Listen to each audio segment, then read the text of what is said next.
गो होचंती आमर सांस्कृतिक आमर सामाजिक अर्थनैतिक बौद्धिक विकास प्राण केन्द्र मूल आधार।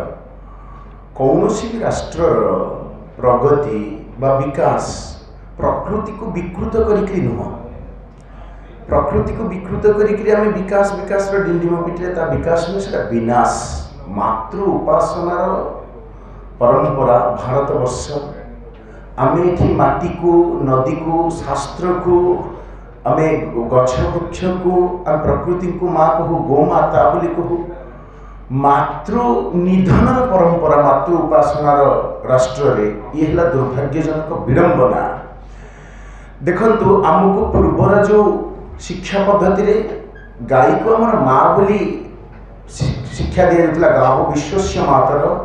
दुर्भाग्य भारत वर्षर स्वाधीनोत्तर परवर्ती काल रे गाई को पशु बोली पढ़ा जाउची काउजे डोमेस्टिक एनिमल एवं लोकमानक भितर से गोवंश प्रति गोटे पशु भावना सृष्टि कर दिया जाउची।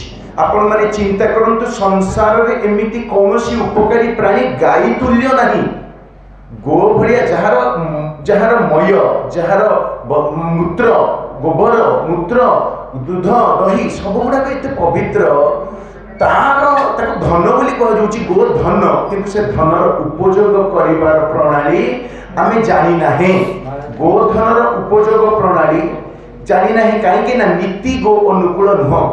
जदि ओडिशार नीति गो अनुकूल हब गो धनर उपयोग ठीक से करि हब ताहले लोकंकर गो पालन प्रति उत्साह बढ़िबो आग्रह बढ़िबो।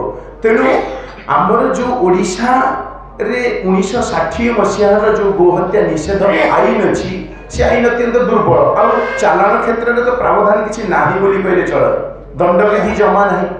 तेणु आम गोटे सशक्त आईन आसी ओडिशा गोहत्या निषेध और गो संरक्षण बिल 2024 से सशक्त आईन को तुरंत राज्य में पारित करने विधानसभा आगत होईची आलोचना मध्य होईची एवं ताहाको तुरंत पारित करी गोटे गोहत्या को संपूर्ण भाव में जगन्नाथंकर ओडिशा प्रदेश रु मुक्त करने गोहत्या मुक्त ओडिशा गो चालान उपरे अंकुश गो मांस चालान उपरे अंकुश और गो अनुकूल शासकीय नीति प्रणयन पूर्वक ओडिशा गो सेवा आयोग गठन जो गो संरक्षण गो संवर्धन गो संपोषण गो आधारित कृषि गो आधारित पंचगव्य चिकित्सा गो आधारित शिल्पोद्योग विकास माध्यम कृषक गोपालक मानू गोपालन सहित जोड़ा ताहले जाइए आम गोधन संचालन ठीक करवा।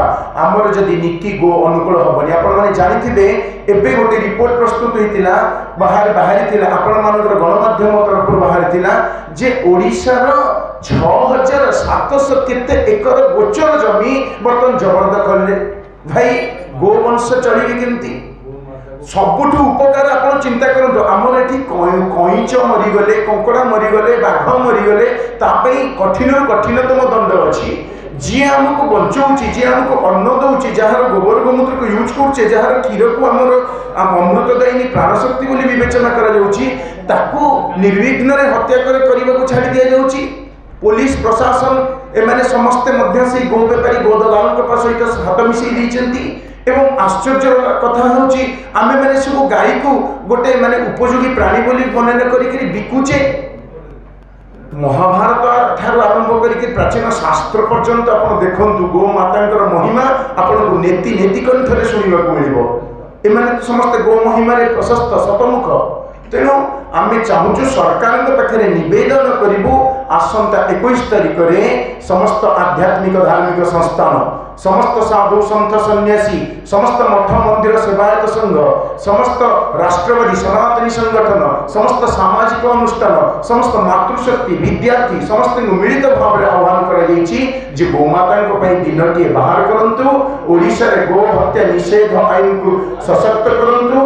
ओडिशा रे गो चालान उपरे अंकुश लागू गो अनुकूल शासकीय नीति प्रणयन हो से विधानसभा जो ओडिशा गो हत्या निषेध और गो संरक्षण बिल 2024 आसी सरकार को निवेदन करूँ चाप प्रयोग करूँ जे सरकार अग्राधिकार दे तुरंत विधानसभा पारित करूँ। से मिलित गोरक्षा महासमावेश आयोजन कर लोअर पीएमजी रे आमे आपण मानक मध्ये सांबादिक सम्मेलन माध्यम निवेदन करिवु आपण माने गौ मातांकर एतादृश घटनावली को लोकलोचन को आनंतु प्रचार प्रसार करंतु एवं ओडिशावासी को मध्ये सांबादिक सम्मेलन अनुरोध करछु आमे माने जदि वास्तव रे गौ माता को प्रति श्रद्धा थाए गौ माता क्षीरपान करिचे एवं गौ माता को माँ बोली आम अंतर मन में मानुचे ताहले निश्चित भाव में मार्च 21 भुवनेश्वर आसतु एवं सरकार पाखे निवेदन करूँ जे सरकार गो अनुकूल शासकीय नीति प्रणयन करूँ ए आईन को तुरंत पारित करूँ। जय गौ माता जय जगन्नाथ।